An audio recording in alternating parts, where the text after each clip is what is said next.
Hey foodies! Welcome back to our channel guys. So today's recipe is gulab jamun and I'm going to share with you all the tips and tricks that goes into making the perfect gulab jamun.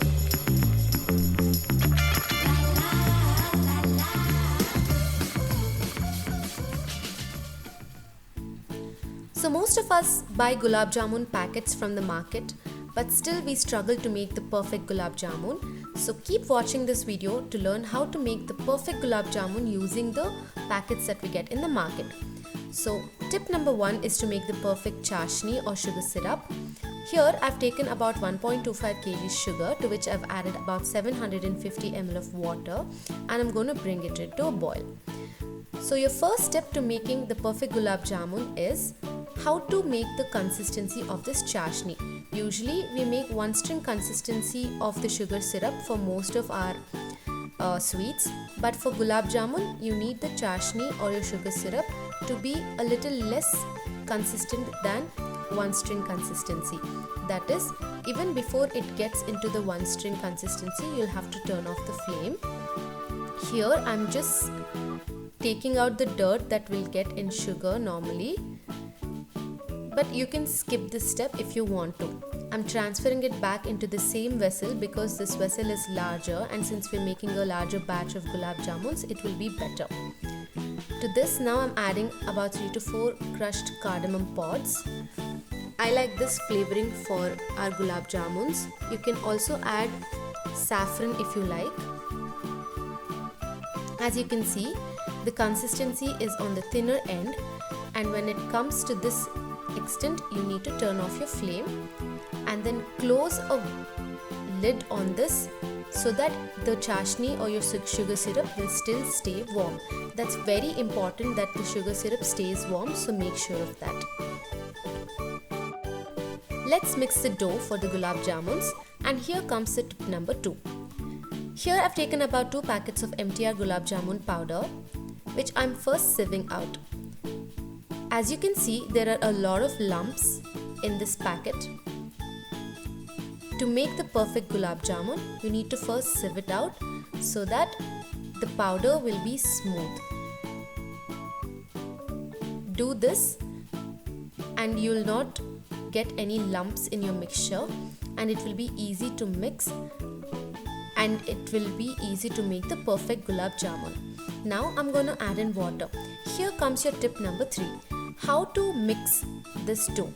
You need to add water very carefully, because even if the water level increases a tad bit, your gulab jamuns will become very soggy and it will not be good to eat them.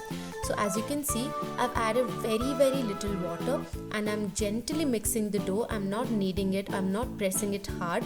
So as you can see, it's just half done, and this is how it should be. Don't mix it any further, just mix it this much and let it rest for 5 minutes. You should not knead it, or you should not mix it like your atta dough. This is how you need to mix for gulab jamuns guys, so make sure of that. Now I'm letting it rest for 5 minutes.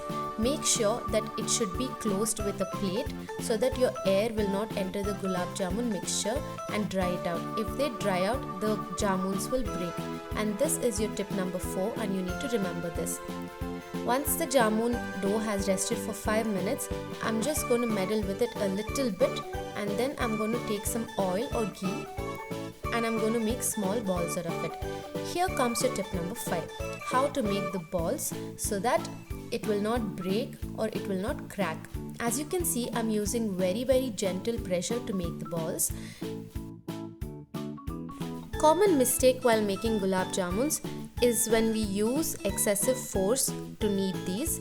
You don't have to do that guys, just see this. This is a must know, so never do this.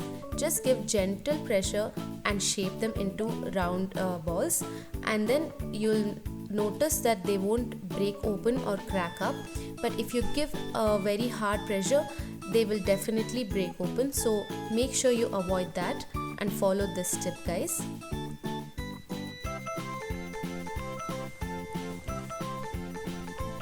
Tip number 6 is, as soon as you're done doing this, you should fry them. So while you're actually doing this, keep the oil for heating. Here I've taken some oil which I've heated on low flame, and your jamun should also fry it on low to medium flame. Don't burn them, guys.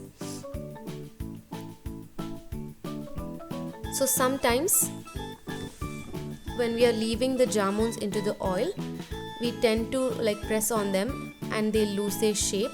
So if you want to know how to avoid this, keep watching the video. I have shown another trick of how to retain the shape of the jamun dough.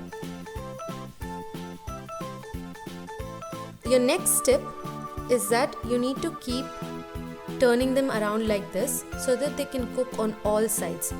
The thing with jamun, if you've noticed, if you've cooked before, is that if they cook on one side and if you have not moved them around, they tend to like turn on the same side and the other side will remain uncooked. So in the beginning itself, after like 30 seconds, if you just keep moving them around, they tend to rotate around in the oil and cook on all sides, so that there won't be any white patches remaining on the jamuns and they'll be cooked on all sides. Tip number 7.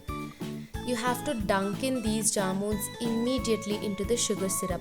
The sugar syrup should be hot, mind that, and these jamuns should not be allowed to cool down. Take it out directly from the oil and put them directly into the sugar syrup.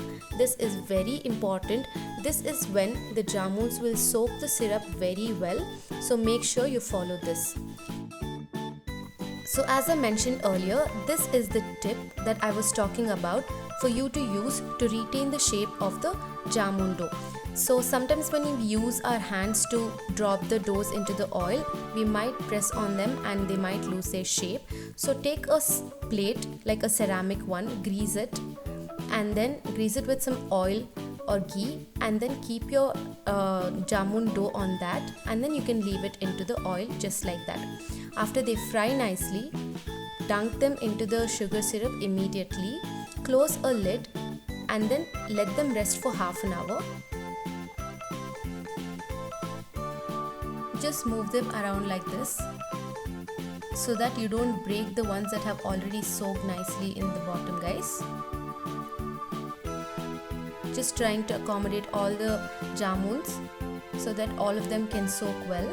Now close this with a lid so that the heat doesn't dissipate. As you can see, after half an hour, our jamuns are well soaked and they look so beautiful. They taste so good, guys. They taste just like the store-bought ones, and you'll be so surprised that every jamun will come out so perfectly. So I hope you follow all these tips and tricks and make the perfect jamun right at your home.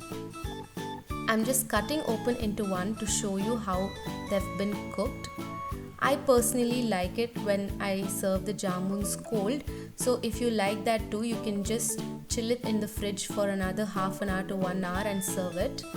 As you can see, the sugar syrup has spread around evenly and the jamun has cooked very well inside and out. It has not burnt or it has not been undercooked in the center, and beautiful jamuns are ready. If you like this video, please subscribe to our channel and like this and share this with your friends.